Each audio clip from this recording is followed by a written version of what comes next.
সুপ্রিয় দর্শক আসসালামু আলাইকুম। আজ আপনাদের জন্য পাকা টমেটোর স্বাস্থ্যকর ও মজাদার একটি স্যুপের রেসিপি নিয়ে হাজির হয়ে গেলাম। খুবই সহজভাবে আমি এই স্যুপটি তৈরি করব। হাতের কাছেই থাকা অল্প কিছু উপকরণে এই স্যুপটি বানিয়ে নেওয়া যায়। যারা ডায়েট করছেন তাদের জন্য এটি পারফেক্ট একটি রেসিপি। অনেক সময় দেখা যায় বাচ্চারা টমেটো খেতে পছন্দ করে না। এই স্যুপটি বানিয়ে দিলে বাচ্চারাও খুব মজা করে খেয়ে নেবে। আশা করছি আজকের রেসিপি আপনাদের কাছে ভালো লাগবে। আমার আজকের এই স্বাস্থ্যকর টমেটোর স্যুপের রেসিপিটি আপনাদের কাছে ভালো লাগলে প্লিজ আমার ইউটিউব চ্যানেলটিকে সাবস্ক্রাইব করে পাশে থাকা অল লেখা বাটনটাতে ক্লিক করে দিবেন।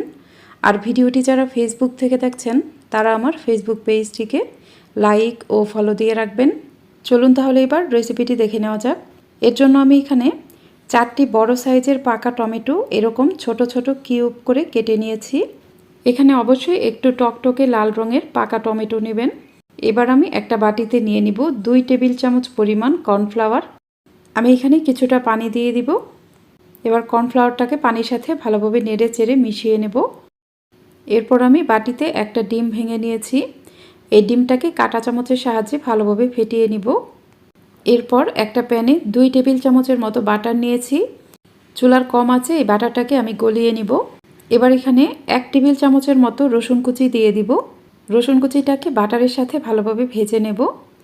রসুন কুচিটা যখন এরকম হালকা ব্রাউন কালার হয়ে যাবে তখন আমি এখানে কেটে নেওয়া টমেটোগুলো দিয়ে দিব। এই টমেটো কুচিগুলোকে আমি বাটারের সাথে কিছুক্ষণ ভালোভাবে নেড়ে চেড়ে ভেজে নেব। টমেটো কুচিগুলো কিছুক্ষণ ভেজে নেওয়ার পর আমি এখানে কিছুটা লবণ দিয়ে দিব। এই পর্যায়ে লবণ দেওয়ার ফলে টমেটোগুলো নরম হয়ে যাবে এবং এই টমেটোগুলো খুব সহজেই সেদ্ধ হয়ে যাবে। আমি একটা চামচের সাহায্যে টমেটোগুলোকে এইভাবে ম্যাশ করে নিব। চামচের সাহায্যে এইভাবে নেড়ে নেওয়ার ফলে টমেটোগুলো একদম গলে যাবে।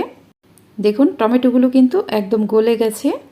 এবার আমি এখানে পর্যাপ্ত পরিমাণ পানি দিয়ে দিব। আমি এখানে 5 কাপের মতো পানি অ্যাড করব। পানি দেওয়ার পর সব কিছু একটু ভালোভাবে নেড়ে চেড়ে মিশিয়ে নেব। এ পর্যায়ে আমি এখানে দিয়ে দিব 2 টেবিল চামচ পরিমাণ টমেটো কেচাপ। এবার ভালোভাবে একটা বলক আসা পর্যন্ত অপেক্ষা করব। যখন খুব ভালোভাবে একটা বলক চলে আসবে তখন আমি এখানে আগে থেকে গুলিয়ে নেওয়া কর্নফ্লাওয়ার দিয়ে দিব। এরপর আমি এখানে অল্প অল্প করে কর্নফ্লাওয়ার অ্যাড করব এবং অনবরত নাড়তে থাকব। কর্নফ্লাওয়ার দেওয়ার পর খুব ভালোভাবে নেড়েচেড়ে মিশিয়ে নেব যেন নিচে দলা বেঁধে না যায়। এবার আমি এখানে দিয়ে দিব 2টি কাঁচামরিচ কুচি। এখানে কাঁচামরিচের বিচিটা অবশ্যই ছাড়িয়ে নিতে হবে। এখানে বিচি সহ কাঁচামরিচ দিলে স্যুপটা দেখতেও ভালো লাগবে না আর খেতেও কিন্তু ভালো লাগবে না। তাই অবশ্যই কাঁচামরিচের বিচিটা ছাড়িয়ে নেবেন। আর আমি এখানে কাঁচামরিচগুলো একদম মিহি কুচি করে কেটে নিয়েছি। এই স্যুপটা কিন্তু এ পর্যায়ে অনবরত নাড়তে থাকতে হবে, নাহলে এটা নিচে লেগে যেতে পারে। আমি লবণটা চেক করে নিয়েছি, আমার এখানে আরও কিছুটা লবণ লাগবে, তাই এখানে কিছুটা লবণ দিয়ে দিলাম।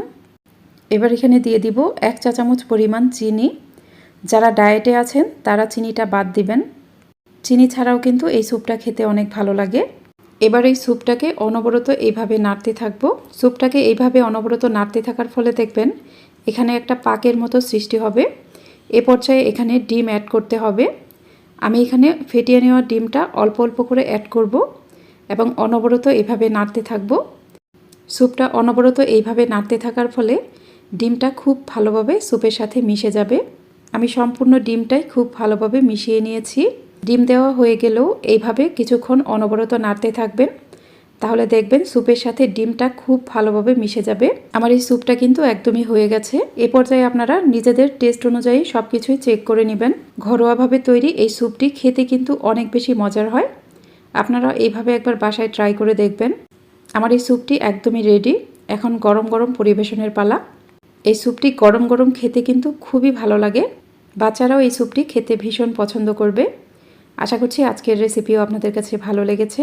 আমার আজকের এই স্বাস্থ্যকর টমেটো স্যুপের রেসিপিটি আপনাদের কাছে ভালো লাগলে প্লিজ আমার ইউটিউব চ্যানেলটিকে সাবস্ক্রাইব করে পাশে থাকা অল লেখা বাটনটাতে ক্লিক করে দেবেন। আর ভিডিওটি যারা ফেসবুক থেকে দেখছেন তারা আমার ফেসবুক পেজটিকে লাইক ও ফলো দিয়ে রাখবেন।